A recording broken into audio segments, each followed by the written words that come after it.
quality of the wines has improved. So I think the future is positive.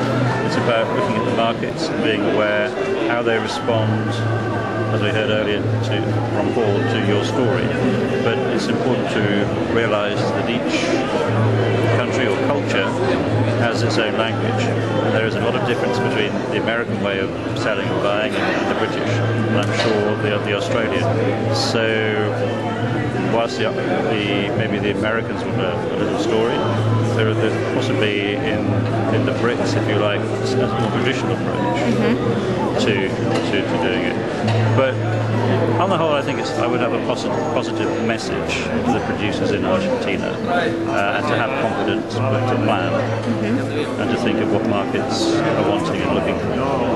Okay, so what would be the key advices that you would give to Argentinian producers to continue trusting and planting, and what else you can tell? Okay, let me have a little think. Okay.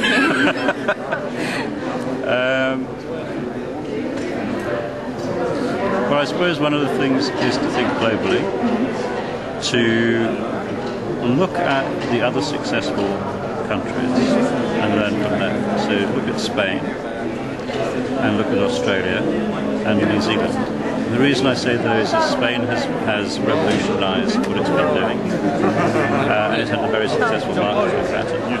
Australia has been extremely successful. It has had tremendous growth, but it is now really having to reconsider its position, really because of the result of overproduction and having too much success, which resulted in having to, let's say, have special offers that ended up not being that profitable. So a large volume but not profitable. And it's also influenced the structure of production in Australia, which may not be sustainable.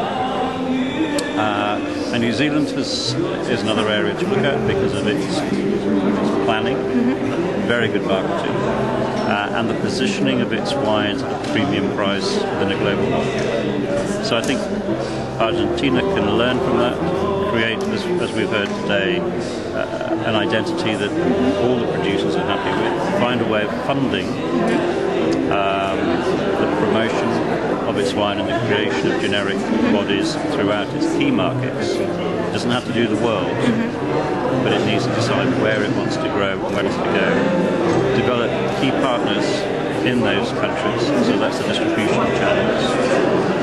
Establish, if it wants to run with Malbec and Torontes as the varieties, find a way of marketing and selling those.